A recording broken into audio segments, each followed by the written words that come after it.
Welcome to College Admissions Real Talk with Dr. Aviva Legatt, a podcast for students seeking to get admitted to top-tier colleges. Each episode will feature an important tip for your college admission success, delivered with candour and love. If you've ever wanted to take a peek inside the mind of a college admissions officer, this is your chance. Have a question? Text Dr. Legatt at 610 222 57 62. So, what's your dream school? Welcome to College Admissions Real Talk. I am Dr. Aviva Legatt, founder and elite admissions expert at IV Insight and author of Get Real and Get In. Today, we're going to discuss the question, what was it like working in admissions? So as you may know, I have a background in higher education. I worked at the Wharton School prior to my founding IV Insight. And it was at the Wharton School where I had a chance to serve on the freshman and transfer committees on behalf of Wharton. I also oversaw a pre-college program called Leadership in the Business World, which is a summer business program for rising high school seniors interested in a business education. And so in both cases, I was working with and supporting and evaluating a highly selective, highly competitive applicant pool. In terms of what it was like to work in admissions, I would say it was both rewarding and disheartening. Rewarding in that learning about people's stories and what makes them tick, or at least what they're telling you makes them tick.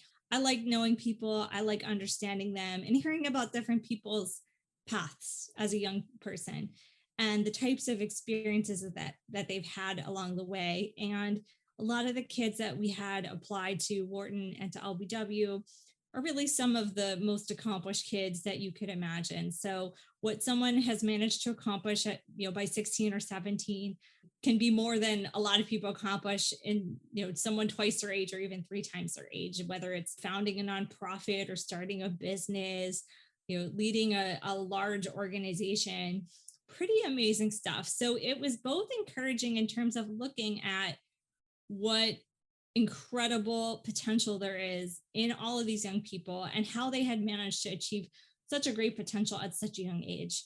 Now, the disheartening thing about that is that there's so many more people I think deserve opportunities than you're able to provide when you're in a highly selective admissions function. So there are so many people who, by no fault of their own, just didn't make the cut.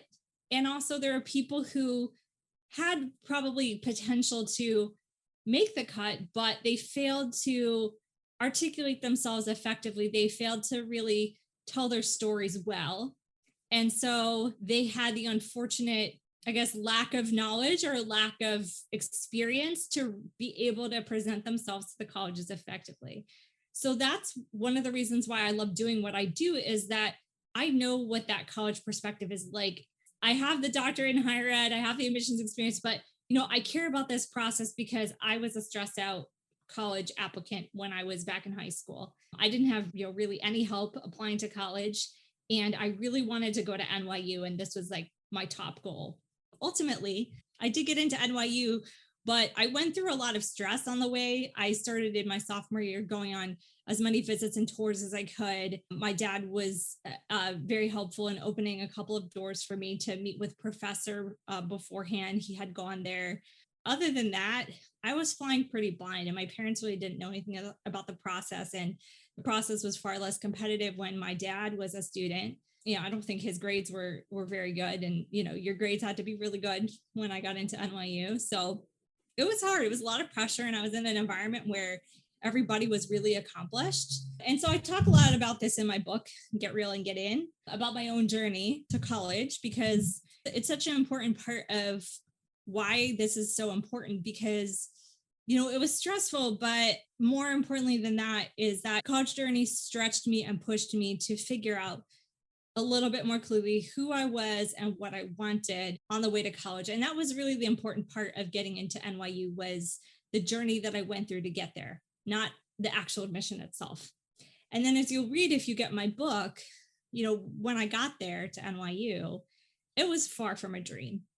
NYU is not an easy place to go to school. It was especially tough the year that I went because I was a freshman when September 11th happened. It was a very harsh way to adjust to college and then have this terrible tragedy happen 2 miles away from where I was taking classes. Bottom line is, things are not going to be perfect at your dream school, but the process is not designed to create a perfect outcome.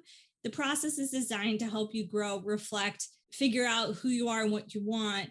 And then when you get to college, you'll be in such a better position to take advantage of the opportunities, the resources, and pursue your own version of success wherever that you go to college. I went to NYU, and when I was at the college, I was studying music business. I'm a passionate supporter of the arts. I grew up doing theater. I've done some theater as an adult where I can. Of course, I love doing work and being with family, so that takes a lot of priority these days. But theater has always been a really important part of my life, and I wanted to do something where I could do something pragmatic with something I loved. But then it turned out that that wasn't actually the best path for me. The music business at the time was shrinking. It was the time when music was going from physical to digital, and there was a lot of upheaval.